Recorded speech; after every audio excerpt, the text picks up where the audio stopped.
Hello and welcome to our 7-8 minutes of weekly Torah talk. Our guest today is Rabbi David Kosak, Senior Rabbi at Congregation Neve Shalom in Portland, Oregon. Hello, Rabbi. Thank you for being with us.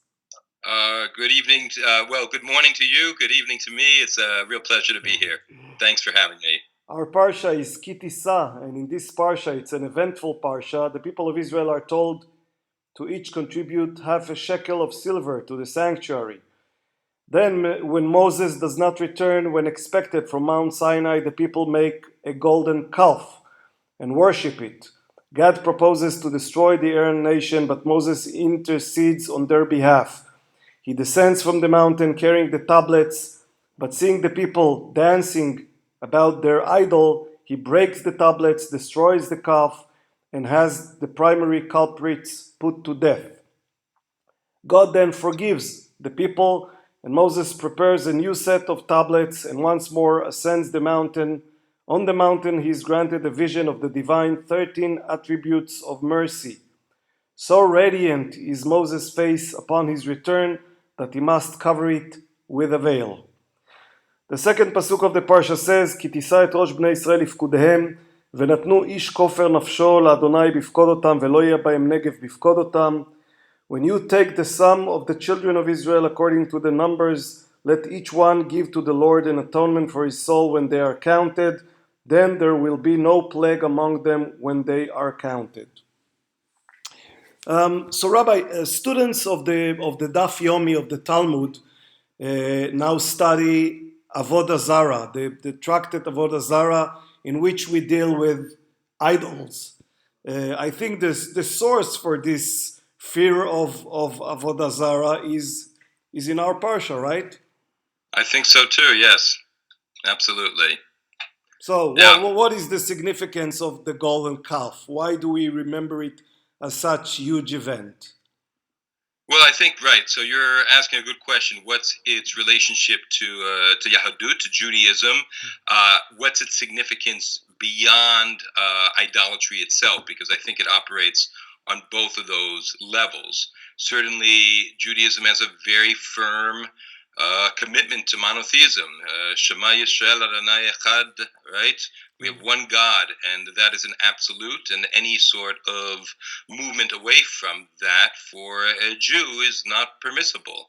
So here we are, having had this moment that every 6-year-old says, ask, how come I don't get to see God like they saw in the ancient world, right? They see Har Sinai, they see this as close to God as human beings can get, right? And yet there is this tremendous fall from there. So I think we need to sort of understand why there's that fall, in addition to the fact that Judaism just has this strong prohibition against Avodah Zarah, against idolatry.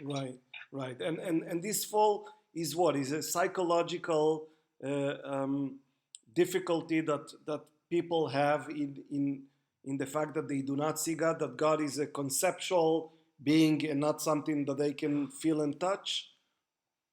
Well, I certainly think that exists. What's interesting is that the parsha, and particularly chapter 32, verse 1, the people are waiting for Moshe to descend, and he's been up on the mountain for 40 days.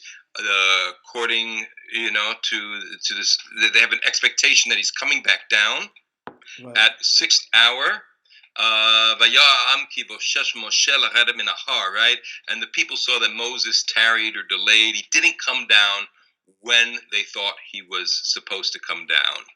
And so while we're talking about idolatry, we're also talking about the human need for leadership. And we're presented with a very loaded and emotionally packed example of human anxiety. Right? We all know how difficult it is to manage our expectations, but here we have a people barely freed, still very much in their slave mentality, and their leader, the one who they've looked to, the one who they have seen certainly instead of God through most of their experiences in Egypt with Paro, all of this, he's not there. And this anxiety... Basically, what you're saying is that the golden calf is not necessarily a substitute for God. It might be a substitute for Moses. Well, certainly we'll get to that with Ramban, right? Nachmanides offers that what the people were doing was not trying to create another God. They really wanted another Moshe. Exactly, but that's just one sort of perspective on what this is. Right.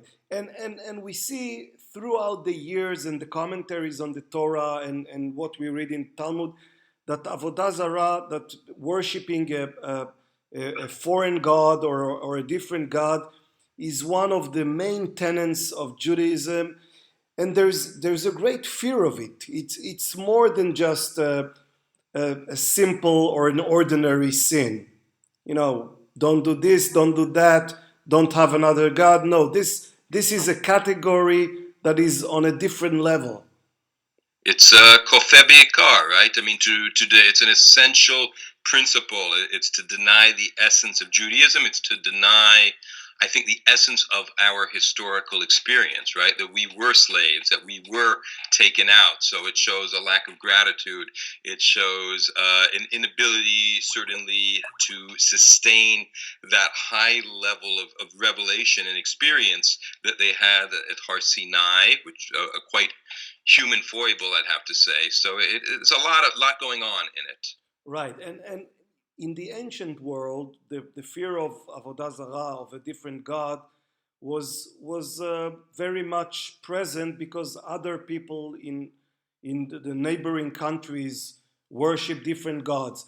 Do we still have this fear today of avodah zarah? Is it still something we need to relate to in some way? So I think that is a fantastic question. I think one of our challenges, certainly for me on the west coast of America, it is rather than worshiping an alien god, as a divinity, right? We have the issue of from Pew reports and lots of other studies of people not believing in anything at all. So if we want to take a strict interpretation of Avodah Zarah being only the worship of another false entity as God, probably not so much of an issue. But if we want to look at Avodah Zarah as a category era where we mistake a part for the whole and allow ourselves to be misled because of that, I think it is very much active in our lives. So this is you're making something that at least sounds quite controversial. So you would say that today's atheism or agnosticism is equivalent to the avodah zarah of the past? No, I wouldn't say that that it itself is equivalent to that. I would say, however, that once we shift gears and take God out of the equation, take the greatest picture of reality, I'm trying to interpret a definition of God here, out of the picture, then we end up in a situation where we can be misled by very small notions or ideas. I think certainly in this country, the way people get locked into their political views is a form of avodah zarah, right? I think people on all parts of the spectrum, I think they're seeing part of God's world correctly, and they're making prescriptions based on that, but they're unable to take in a wider image. So they have reduced, they've fetishized, right?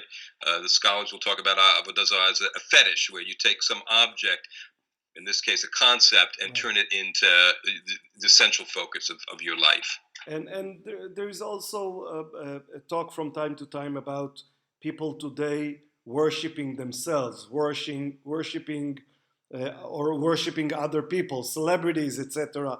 Is this also a form of is it also reminds you of the golden calf? So these are interesting, right? I mean, if we expand a concept too far, we'll end up losing the ability to really discern it, or Right. we'll lose its unique focus. So this is a little bit later to our verse that's pumping up to my mind at this moment, right? Okay. Which is that in order to make this golden calf, Zegel Hazahav, Aaron says, Pirku mimenu hazahav asher be'oznei neshechem b'nechem uvenotechem, right? Break out this fierce language, break apart the gold in your ears, right, from your women, your sons, and your daughters. Take your jewelry and make it a god. golden calf from it. And what's amazing, right, is when do we hear about the ear in Torah, right? I mean, to me, I think there are three main occasions, at least, that appear to me. One is this example. The other is when someone becomes an Eved Olam, when somebody wants to become a permanent slave and give up his freedom, which I think is that retreat from God, right? They have their with the matzeh, with an awl against the door, they have their ear pierced. And the other place then where we have it is in Leviticus, when we have the Torah Kohanim, the rules for the priests, and the priests in their induction, they have three body parts, and the ear is one of them. So the ear is this deep center of hearing, of recognizing God, Shema Yisrael, of freedom, of ultimate freedom, of responsibility. And when we revert to just this narcissism, we stop being able to hear God, hear others, and we therefore stop being able to see B'Tselem Elokim, the divine spark in others. So in a certain sense, right, I don't want to push Avodah Zarah into contemporary narcissism, but there are echoes in the parsha that deal with this. Rabbi, thank you so much, and Shabbat Shalom. Shabbat Shalom.